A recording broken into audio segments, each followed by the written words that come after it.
What's up, everybody? It is the Bearded Tangent, and today we're going to be looking at verifying trig identities. So the last couple of videos we looked at simplifying trigonometric expressions. Verifying is very similar to that.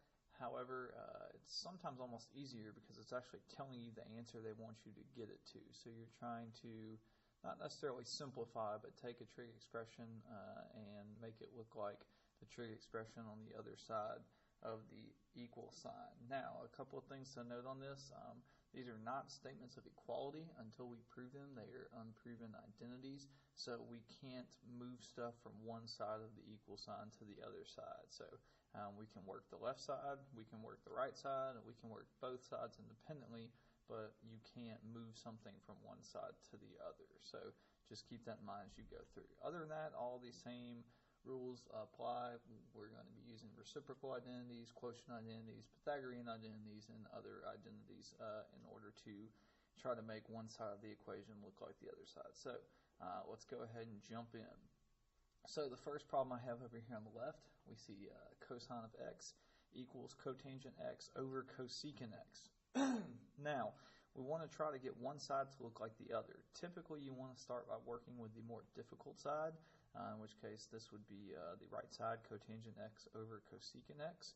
It's generally easier to reduce that down than it is to try to take the single trig value of their cosine and make it look like the right side. So, since I'm trying to find cosine, probably my safest bet is to put cotangent and cosecant in terms of sine and cosine and see what I get. So if I do this, I would write cotangent, quotient identity, and I would get cosine of x over sine of x, and then I could write cosecant as 1 over sine of x, which would be my reciprocal identity.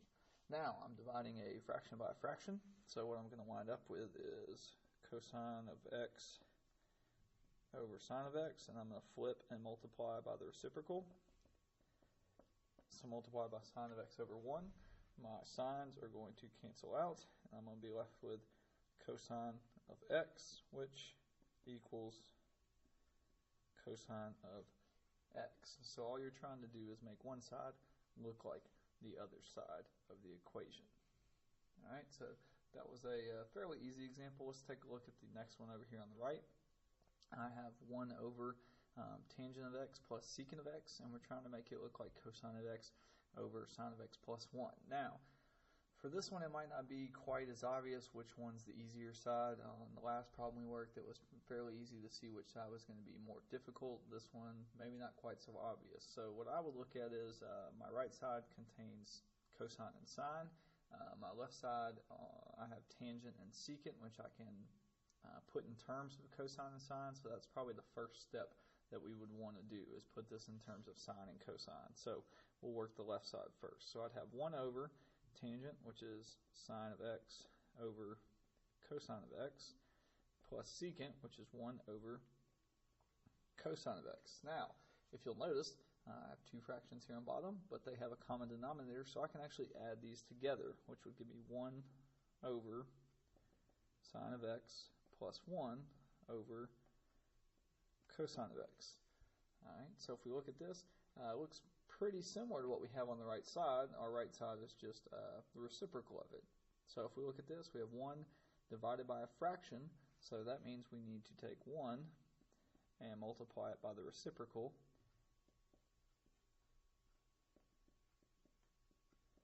And that's going to wind up giving me the same thing as the right side of my statement. Alright, so there were two examples. If you're still jotting those down, go ahead and pause the video because I'm going to erase it and put a couple more problems up here for us to work through and solve.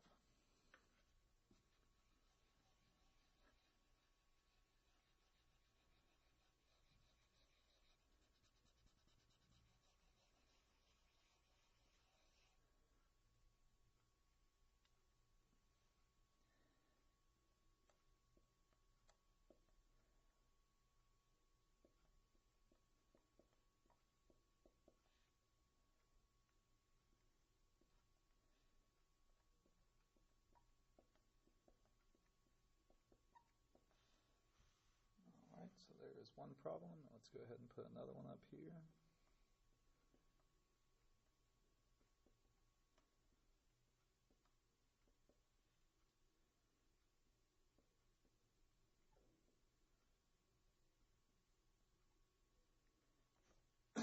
Alright, so we have these two problems. They're going to be slightly more difficult than the last two problems we had.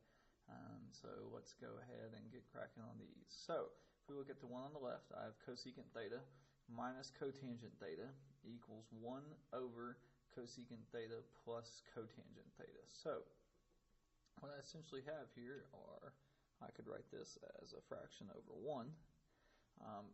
You'll see a lot of problems like this one where it looks like they've just taken what's on one side and flipped it and then kind of changed the sign between them very often. And there's a specific way you want to work these that generally works out in your favor.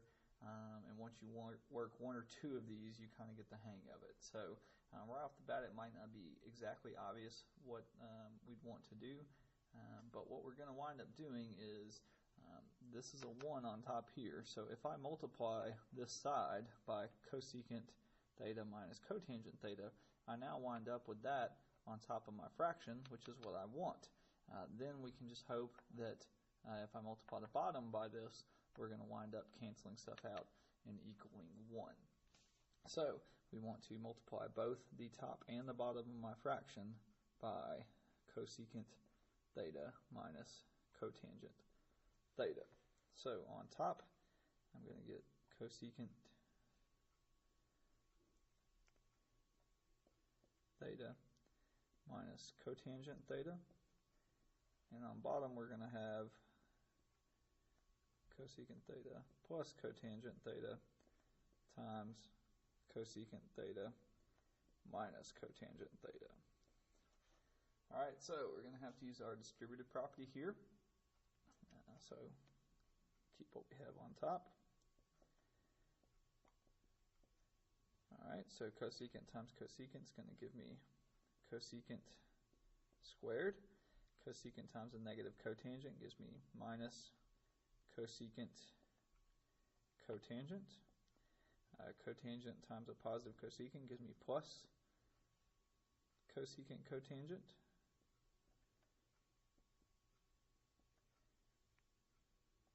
And then a positive cotangent times a negative cotangent gives me minus cotangent squared.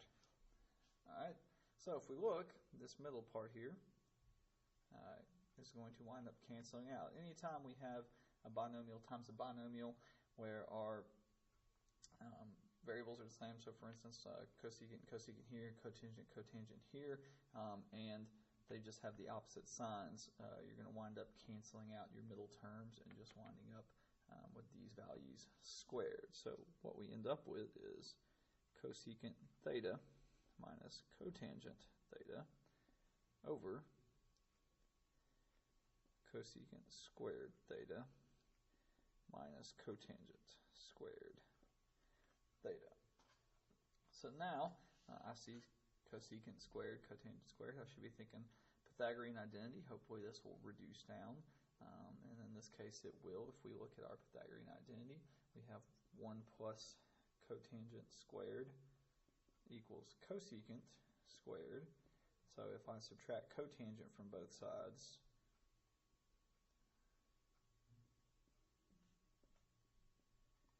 I see that 1 equals cosecant squared minus cotangent squared. So therefore this equals 1. And so you would wind up with just cosecant squared theta minus cotangent squared theta over 1, which was what we had on our left side of the problem to begin with. So now let's go over here and look at our problem on the right. Sine times tangent equals secant minus cosine. All right, so over here, again, not necessarily which one of these would be the easiest to begin with. Since I have sine and tangent over here and secant and cosine over here, I'm going to go ahead and start on the left side. See what happens whenever I put sine and tangent in terms of sine and cosine. So that would be sine theta over 1 times sine theta over cosine theta. So I can multiply these together, which would give me sine squared theta over cosine theta. Now, if we look at this, we have secant minus cosine. So secant is going to be 1 over cosine, and cosine is cosine over 1. So maybe there's a way, I have cosine on the bottom here, I can rewrite sine squared as a value with cosine in it. So if we went and looked at our identities, we'd see that sine squared plus cosine squared equals 1. So sine squared is going to equal 1 minus cosine squared. So I can substitute this in for sine squared. So 1 minus cosine squared theta over cosine. Now, I could split this into two separate fractions, 1 over cosine theta minus cosine squared over cosine. And when I do that, 1 minus cosine would be the same thing as secant minus cosine squared over cosine. The square would leave, and I would just be left with cosine theta, which is what we would have here. All right, so if you need to finish writing that down, go ahead and pause the video. We're going to work one last problem before we shut this down, and we'll have another video up shortly, probably 2 more, a part 2 and a part 3, with some more verifying trig identities problems.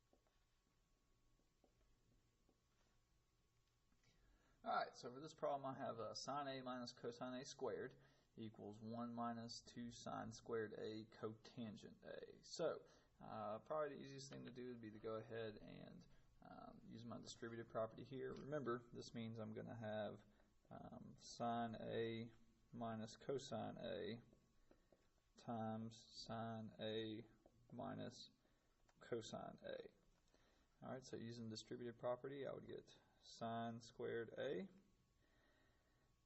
minus sine A cosine A minus sine A cosine A plus cosine squared A.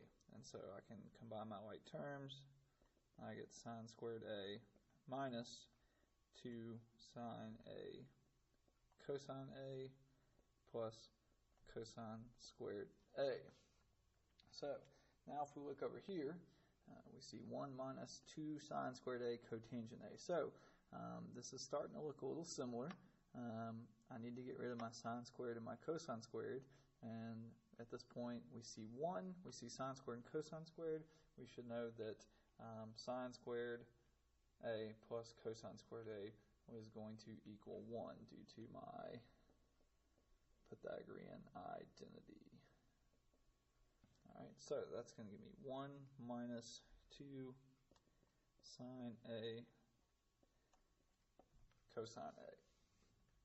So now I want to go look at my right side and see maybe there's some way that I can write this out to where I can cancel out this cotangent and make it where this now becomes a cosine. So let's take a look at this. So I could write this as 1 minus, I'm going to write all of this as a fraction. So 2 over 1 times sine squared. So I'm going to write this as sine A over 1 times sine A over 1. So that's sine squared. And I want to write cotangent as a fraction, which would be cosine of A over sine of A. Alright, so now if I look at this sine A and this sine A would cancel out, which would just leave me with 1 minus 2 times sine of A times cosine of A. And what do you know? These two equal each other. So that's it for part 1. I hope these videos helped you out with verifying trig identities. The more you work on this, the better you get, the more patterns you start to pick up, and it all becomes a little bit easier gradually as you work on them. So stay tuned. In a little bit I'll get another video posted with a few more of these, and then a part 3 where we work even a few more. So as always, thanks for watching. We'll see you next time.